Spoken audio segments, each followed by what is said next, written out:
नमस्कार भाइयों एवं बहनों, शुक्ला एकेडमी में आप सबका हार्दिक स्वागत और अभिनंदन है। जैसा कि आप देख पा रहे हैं कि हिंदी साहित्य इतिहास लेखन परंपरा आज हम लेकर के आप लोगों के लिए आए हुए हैं। इसके पहले हम बिल्कुल जीरो लेवल से हिंदी साहित्य का इतिहास पढ़ रहे हैं, जिसमें कि हमने हिंदी साहित्य का अर्थ देखा, हिंदी साहित्य की परिभाषाएं देखी और वर्णानुक्रम पद्धति क्या है, कालानुक्रम पद्धति क्या है, वैज्ञानिक पद्धति क्या है, विधेयवादी पद्धति क्या है, यानी कि हिंदी साहित्य के इतिहास की पद्धतियों को भी हमने देखा, उसका भी अध्ययन किया।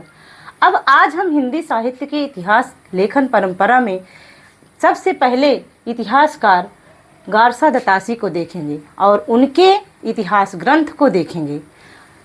ठीक इसी प्रकार से बिल्कुल क्रम से हम लोग चलेंगे और जहाँ से परीक्षा में प्रश्न बनते हैं वहीं से हम पढ़ेंगे। हिंदी साहित्य के इतिहास ऐसे ही बोर्ड पे लिखते हुए पढ़ते हुए क्रम से आगे बढ़ेंगे।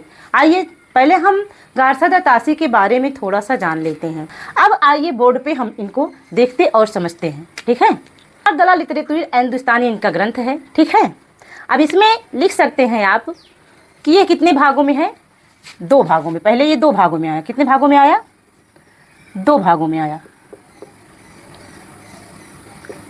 कौन कौन सा?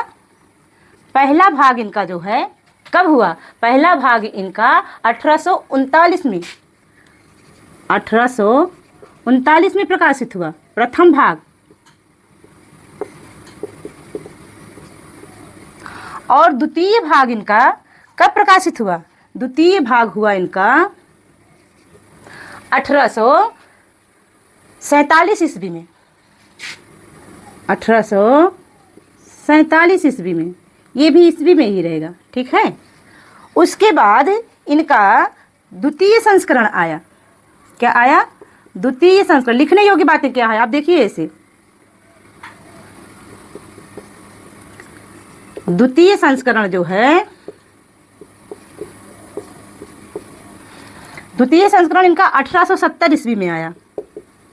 द्वितीय संस्करण के इनके 3 खंड किए गए, प्रथम भाग, द्वितीय भाग और तृतीय भाग।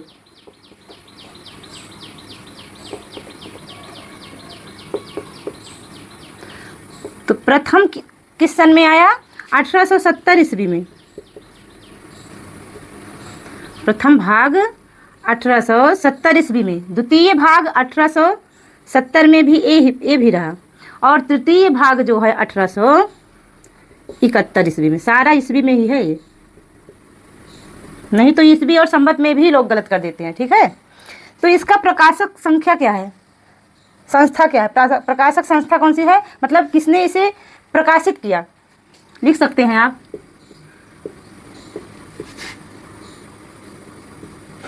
प्रकाशक संस्था कौन सी संस्था है? Oriental translation, oriental translation, oriental translation committee of Ireland, Ireland, ठीक है। अब इन्होंने अपने इतिहास ग्रंथ को हिंदी अर्थ क्या हुआ इसका?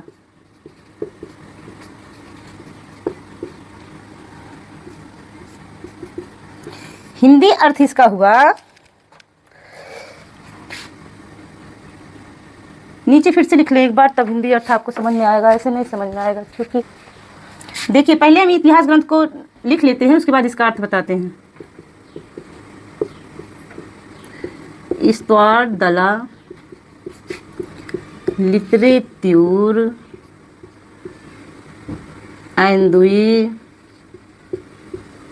हिंदुस्तानी। तो इसमें इसका अर्थ क्या हुआ? इस्तवार का मतलब हुआ हिस्ट्री यानी इतिहास,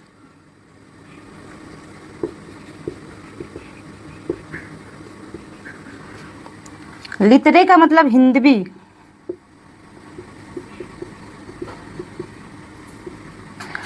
और हिंदुस्तानी का मतलब हुआ हिंदुस्तानी।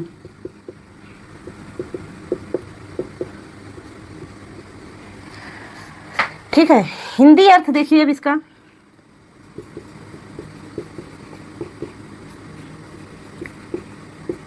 हिंदी अर्थ देखिए, हिंदुस्तानी।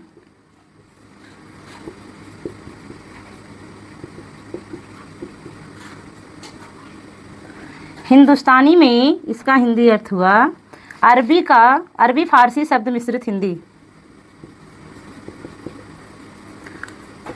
अरबी फारसी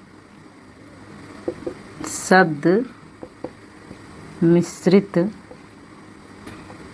हिंदी। और हिंदवी का अर्थ हुआ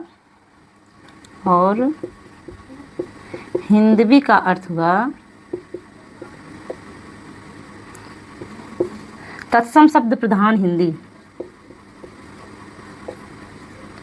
तत्सम शब्द प्रधान हिंदी।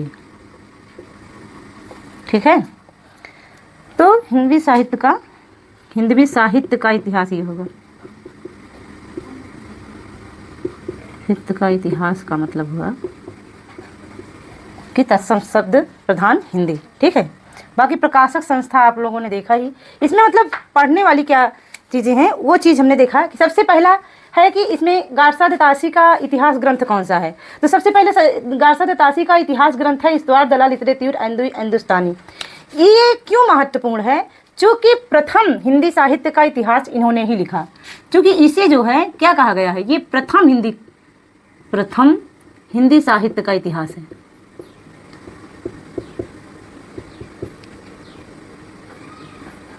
हिंदी साहित्य का इतिहास है, इसलिए इसका महत्व है। क्योंकि इसके पहले ना तो अंग्रेजी में, ना तो हिंदी में, ना तो फ्रेंच में, ना तो संस्कृत में, कहीं भी किसी भी भाषा में हिंदी साहित्य का इतिहास लिखा ही नहीं गया। सबसे पहले विद्वान यही गारसा दतासी हैं, जो फ्रेंच विद्वान हैं। इन्होंने फ्रेंच भाषा में एक ऐसा हिंदी साहित्य का इतिहास लिखा जो कि पहला इतिहास माना जाता है, इस्तवार दलाल लिटरेतुर हिंदुस्तानी। इसको कितने भागों में बांटा गया? इसको 2 भागों में बांटा गया। पहला कि 1839 ईस्वी में इसका प्रथम भाग हुआ और दूसरा 1847 ईस्वी में इसका द्वितीय भाग हुआ। जब पहली बार ये लिखा गया तो 2 खंडों में आया, 2 भागों में आया। ठीक है, 2 भागों में आया। और 2 भागों में जब ये आया तो किस किस सन में आया? पहले 1839 में इन्होंने प्रथम खंड दिया और दूसरा खंड इन्होंने 1847 ईस्वी में दूसरा भाग दिया। किसका? इस्तवार दलाल लिटरेतुर हिंदुस्तानी का। ठीक है, फिर इन्होंने बाद में द्वितीय संस्करण भी इसका जो है छपा। प्रथम भाग, द्वितीय भाग और तृतीय भाग के रूप में इनकी पुस्तक जो है आई। प्रथम भाग 1870 ईस्वी में आया, द्वितीय भाग 1870 ईस्वी में ही आया और तृतीय भाग जब आया तो 1871 ईस्वी में आया। अच्छा, इस हिंदी साहित्य के इतिहास के इनके इस्तवार दलाल लिटरेतुर हिंदुस्तानी का अर्थ क्या हुआ? ठीक है, इसके इस्तवार का मतलब हुआ हिस्ट्री या इतिहास, लिटरेतुर का मतलब हुआ हिंदवी और हिंदुस्तानी का मतलब हुआ हिंदुस्तानी। अब हिंदी अर्थ देखिए, हिंदी अर्थ में हिंदुस्तानी में देखिए कि हिंदुस्तानी का मतलब क्या हुआ? अरबी फारसी शब्द मिश्रित हिंदी। हिंदवी साहित्य का इतिहास तत्सम शब्द प्रधान हिंदी। इतना समझ में आया? ये चीज़ पढ़ने योग्य है। ठीक है, लिखाने के लिए तो बहुत कुछ है, अभी और आगे लिखाएंगे। इसको पहले आप समझ लीजिए, अब इसके आगे हम फिर और थोड़ा डिटेल में लिखते हैं इनकी बात। तो वो तो हो गई समझने की बात, आपने गारसा दतासी के बारे में समझा। ठीक है, अब इसमें नोट्स में आप इस प्रकार से लिख सकते हैं, जैसे कि गारसा दतासी जो है ये पहले जो है साहित्यकार हैं जिन्होंने इस्तवार दलाल लिटरेतुर हिंदुस्तानी नाम से फ्रेंच भाषा में अपने साहित्य का इतिहास जो है इन्होंने लिखा। हिंदी साहित्य का इतिहास इन्होंने हिंदी साहित्य इतिहास लेखन का पहला प्रयास किया। क्या किया? पहला प्रयास किया, क्योंकि इसके पहले किसी ने भी प्रयास नहीं किया था हिंदी साहित्य के इतिहास को लिखने का। इन्होंने अपने इतिहास ग्रंथ को कितने खंडों में? 2 खंडों में लिखा। कौन कौन से? प्रथम खंड का प्रकाशन जो है 1839 ईस्वी और द्वितीय खंड का प्रकाशन जो है वो 1847 ईस्वी में हुआ। कहने का तात्पर्य प्रथम खंड का प्रकाशन 1839 में हुआ। ठीक 8 साल बाद जो है 1847 में इसका जो है द्वितीय खंड का प्रकाशन हुआ। उसके बाद इसमें उर्दू और हिंदी के 738 कवियों का विवरण उनके अंग्रेजी वर्ण क्रम से दिया गया था। केवल 72 कवि, ध्यान देने योग्य बात है, केवल 72 कवि जो थे वही हिंदी से संबंधित थे। बाकी जो है 738 में सारे कवि क्या थे, उर्दू के थे। इस ब्रिटेन और आयरलैंड की प्राच्य साहित्य अनुवादक समिति की ओर से पेरिस में प्रकाशित किया गया। इस इतिहास ग्रंथ को ब्रिटेन और आयरलैंड की प्राच्य साहित्य अनुवादक समिति की ओर से पेरिस में प्रकाशित किया गया। इसका प्रकाशन कहाँ हुआ?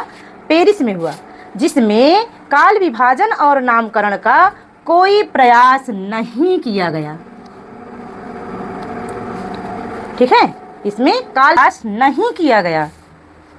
डॉक्टर लक्ष्मी सागर वार्ष्णेय ने इस ग्रंथ में वर्णित हिंदी रचनाकारों संबंधी सामग्री का हिंदी अनुवाद हिंदुई साहित्य का इतिहास शीर्षक से 1952 ईस्वी में प्रकाशित कराया। कहने का तात्पर्य 1952 ईस्वी में लक्ष्मी सागर वार्ष्णेय ने किसका? सिर्फ हिंदी रचनाकारों का, इनके ग्रंथ से जो 72 हिंदी रचनाकार थे उनको जो है लेकर के इन्होंने 1952 में एक नए इतिहास के नाम से हिंदुई साहित्य का इतिहास शीर्षक नाम से इसका प्रकाशन कराया। अब इसमें कुछ कमियां भी थी। इस इतिहास में कमियां क्या थी उसके बारे में थोड़ा सा हम देखते हैं। जैसे कवियों को अंग्रेजी वर्णमाला क्रम से प्रस्तुत करना, सबसे बड़ी कमी यही थी कि कवियों को इन्होंने अंग्रेजी वर्णमाला क्रम से प्रस्तुत किया। दूसरी कमी क्या थी? काल विभाजन व युगीन प्रवृत्ति का अभाव, क्योंकि इसमें कोई काल विभाजन नहीं हुआ था। जैसे आदिकाल, भक्तिकाल, रीतिकाल, जो हम आधुनिक काल पढ़ते हैं, वो काल विभाजन की चर्चा वहाँ पर नहीं हुई है इनके इतिहास में। और हिंदी से इतर कवियों को आपस में घुला मिला देना। कहने का तात्पर्य इन्होंने हिंदी कवियों के साथ में उर्दू कवियों को भी मिला दिया था। ये सबसे बड़ी कमी इनकी थी। दूसरा, भारत से दूर फ्रांस में बैठकर लिखना। कहाँ लिखे थे ये? भारत से दूर फ्रांस में बैठकर, चूंकि फ्रांस विद्वान थे, फ्रेंच भाषा के विद्वान थे, तो कहाँ रहते थे ये? फ्रांस में रहते थे। वहाँ बैठे बैठे इन्होंने हिंदी साहित्य का इतिहास लिखा। इसका मूल ग्रंथ फ्रेंच भाषा में होना, चूँकि लिख रहे हैं हिंदी साहित्य का इतिहास और किस भाषा में लिख रहे हैं? फ्रेंच भाषा में लिख रहे हैं। इसलिए इसकी जो है ये बहुत सारी कमियां थी, जिसके कारण ये हिंदी साहित्य का प्रथम इतिहास होने के बाद भी इसे साहित्य के इतिहास में उतना महत्व नहीं मिला। धन्यवाद। इसके बाद हम अगले विद्वान को देखेंगे, मौलवी करीमुद्दीन को देखेंगे अगले वीडियो में। हिंदी साहित्य इतिहास लेखन की परंपरा में आज हम मौलवी करीमुद्दीन को पढ़ेंगे। मौलवी करीमुद्दीन के ग्रंथ का नाम है तजकिरा-ए-शुअरा-ए हिंदी।